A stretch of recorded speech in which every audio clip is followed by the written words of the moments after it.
నిన్న అదేవిధంగా ఒక గంట ముందు కేంద్ర హోంశాఖ సహాయ మంత్రి, మన దరిద్రం ఏంటంటే ఇట్లాంటి వాళ్ళు కేంద్ర హోంశాఖ మంత్రులుగా ఉండడము, కేంద్ర మంత్రివర్గాలలో ఉండడం, అట్లా చెప్పాల్సిన దౌర్భాగ్యం మనకు ఏర్పడింది.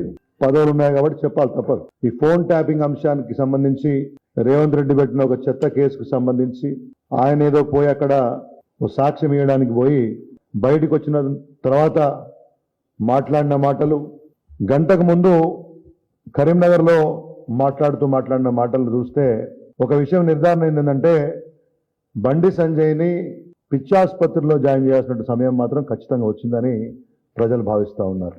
సమయం సందర్భం లేకుండా నోటికొచ్చినట్లు పిచ్చివాగుడు వాగడం అనేది ఈ బండి సంజయ్కి అలవాటైపోయింది. ఎంతొస్తే అంత పేపర్లలో హెడ్లైన్ కోసము, ఏదో సంచలనంగా మాట్లాడమని చెప్పుకోవడం కోసము, సోషల్ మీడియాలో లైకుల కోసం మాట్లాడే దౌర్భాగ్య స్థాయికి, నీచమైన స్థాయికి ఇటువంటి నాయకులు దిగజారడం అనేది చాలా బాధాకరం.